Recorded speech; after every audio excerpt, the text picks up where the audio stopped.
think this week is a bit of a brain dump, really. Just say what's going on in my mind, what I need to do, things I need to get, and because I ain't got everything I need, it's kind of holding me up in this area, which is a bit of a shame. But I'm going to have to find and source some pieces that I do need. So I do want to get on with this. I just want to make sure the track works right, as I mentioned previously, before I start committing to ballast and the other little areas. And I do want to think about that hillside just around this other side of the layout. If I can just spin you around gently, if the camera wants to. I want to look at this area just to create a bit of interest because it's too flat. So that's another one. I've talked previously about this area here and maybe putting some derelict buildings in, although I have had some suggestions, why don't I make it a working farm, which is another possibility. But again, I've not got everything I need. Things aren't cheap, so I'm just going to have to try and prioritise and get what I can when I can.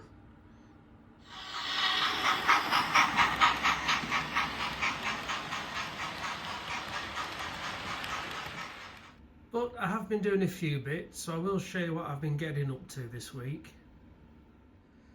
A good shed's giving me a bit of a headache at the minute, trying to find one suitable that I like. I do want like a red brick type one, so I'm still looking, but obviously until I get that and position it, I can't really work out where the road and everything else needs to go. Until I work that out, I then can't start looking at the ballasting. Back scene, that's another thing. I've got those 3 buildings, not final position, but I need somehow to be able to do a transition from this countryside back scene into something, you know, a bit more warehousey, industrial type. I just don't know how I can get a clean break across there somewhere, so I'm gonna have to think about that as well. But ideally, I'd like to get that on before I start doing all the work on the boards. Whether I can just find like a taller building, something just a really flat, just like a very, very low relief one that'll just sit on that back somewhere across there, that's higher than the hills, so it'll sit there, then I can do the break there, and then as it comes out this side it will be all a bit more industrial. I don't know, I'm just thinking out aloud now, but I don't think it looks right as it is.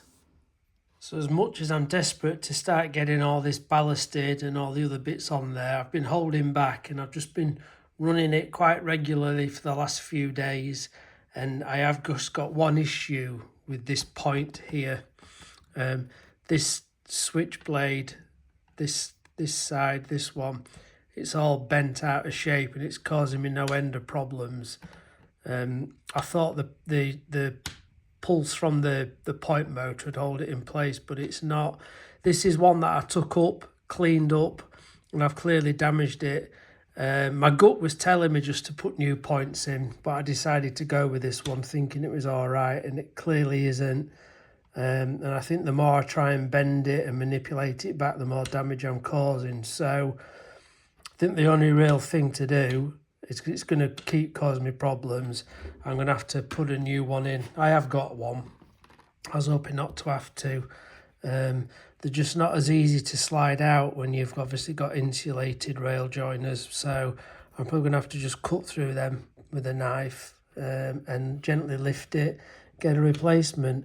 Now I've cut the rod down for the point motor, I'm hoping I'm going to be able to get it back on okay on the new point.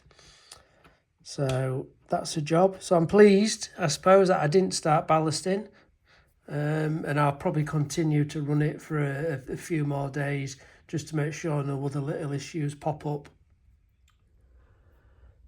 Another little mishap as I've been going along, as I tried to cut the rod down on the point motor for this one, because it's so inaccessible, and I was leaning over a bit too heavy-handed and managed just to wreck the whole spring system and everything in the point, so it wouldn't throw. It would throw but then just bounce back to middle. So I've had to just get on my hands and knees, lean over, get the point out, put another one in. So that's 2 points down in the space of a fortnight. I'm doing well here. It's not like they're expensive though, is it? So I've been continuing to run locos over this goodyard point work, the slowest speed possible, just to make sure there's no hiccups with the double slips and the points. I think we're pretty much there now actually, so I'm quite comfortable. That point's been replaced and it's running absolutely fine. So I'm hoping we're in a stage now where I can start to think about getting all the Scenics down.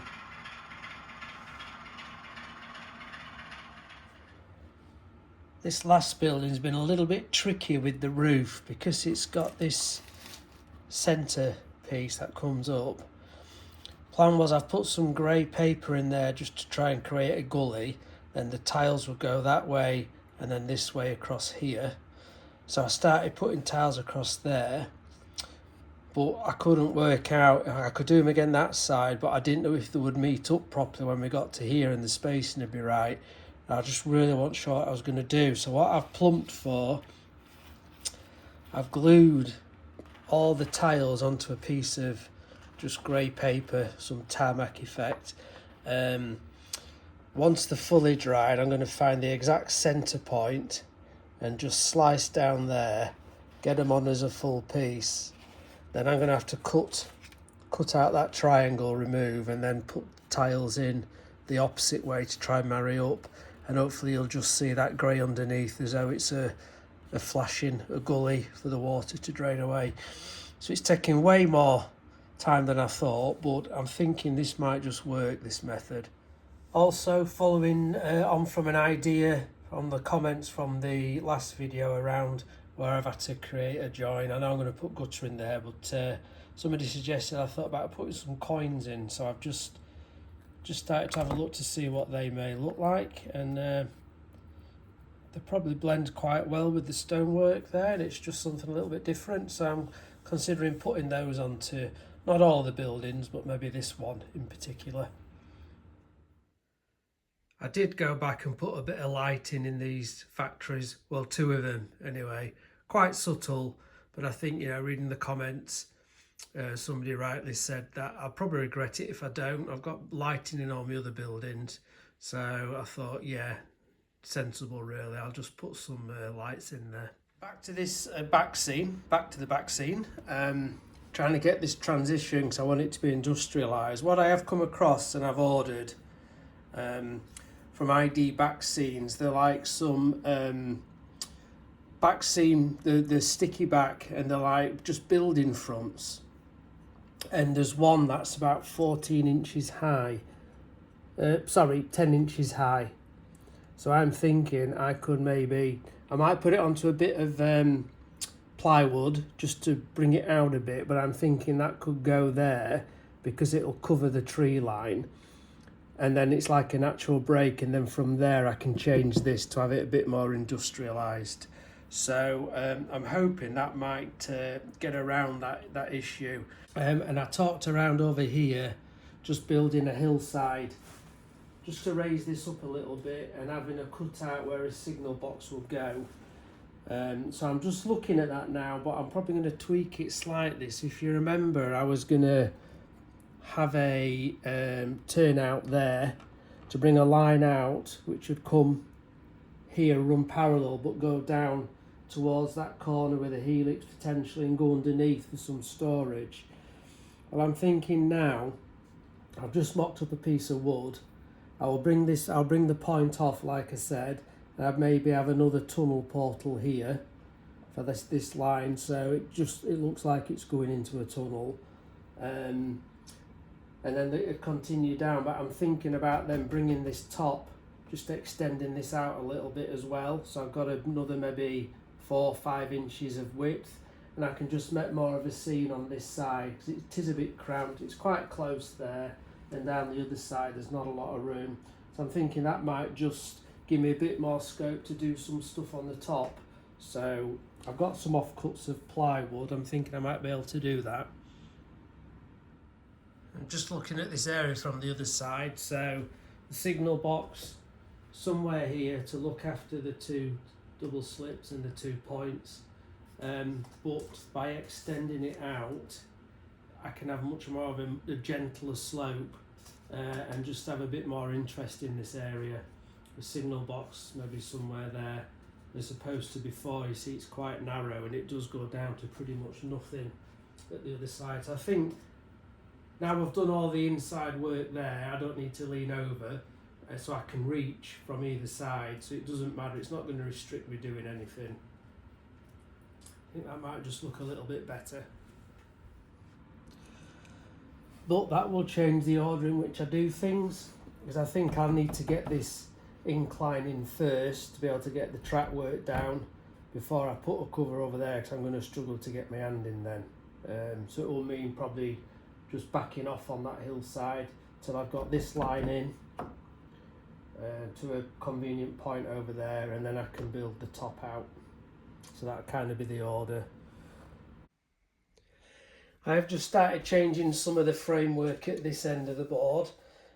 All the track and the structure is on this top level, these tracks, there's nothing underneath, and I needed access obviously when the track comes down to go under, and this batten was in the way, so I've put a new batten in there. That is a 2x2 fastened, that's levelled all that and taking the weight.